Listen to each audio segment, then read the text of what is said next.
We want justice angel चकमा।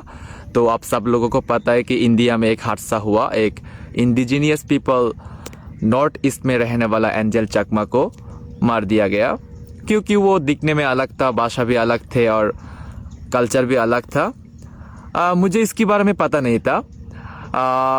मुझे पता चला था 28 दिसंबर शाम को। सोच रहा था कि इसके बारे में मैं वीडियो बनाऊं या फिर नहीं बनाऊं, लेकिन मुझे बनाना पड़ा क्योंकि ऐसा हादसा बहुत हो चुका है और हो भी रहा है। तो इसका जो कहानी है मैं आप लोगों को एक्सप्लेन कर रहा हूं। एंजल चकमा और उसका भाई जो थे वो लोग कुछ सामान लेने के लिए एक जगह पर गए थे, और वो लोग जिस जगह पर गए थे वहाँ पर ऑलरेडी कुछ लोग थे और वो लोग पी रखा था। जब वो लोग एंजल चकमा और उसका भाई को देखा तो टॉर्चर करना शुरू कर दिया, चुंग चैंग पोंग, चाइनीज ऐसा कुछ, क्योंकि वो लोग दिखने में अलग थे लेकिन आइडेंटिटी इंडियन था। तो एंजल चकमा और उसका भाई सेल्फ डिफेंस के लिए उन लोगों की अगेंस्ट कुछ बातें बोलना शुरू कर दिया, क्योंकि ये उनका हक है।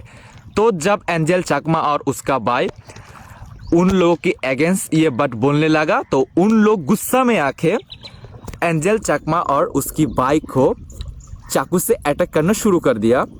इसमें वो दोनों बहुत घायल हुए थे और एंजल चकमा को हॉस्पिटल में एडमिट किया गया। एडमिट करने के कुछ दिन बाद वो मर गया। तो मैं एक बात बोलना चाहूँगा कि मेरा जो सोच था, मेरा दिमाग में जो चल रहा था इतना दिनों से, वो गलत था। कैसा गलत? मुझे लगता था कि ये जो हादसा है, ये जो टॉर्चर है, सिर्फ बांग्लादेश में ही होता है इंडिजीनियस पीपल के ऊपर, और सोचता हूँ कि इंडिया में ऐसा कुछ नहीं होता, सब मिलजुल कर रहते हैं, प्यार में रहते हैं, ऐसा ही कुछ मेरा सोच था। लेकिन जब ये इंसिडेंट में देखा मेरे को बहुत बुरा लग रहा है कि वहाँ पर हालत भी सेम ही है। तो मैं एक बात बोलना चाहूँगा इंडियन गवर्नमेंट को, ये जो हादसा है ना, इस चीज़ को आप लोग इग्नोर करके चले जाते हो, आप लोग सिर्फ पैसे लूटते हो।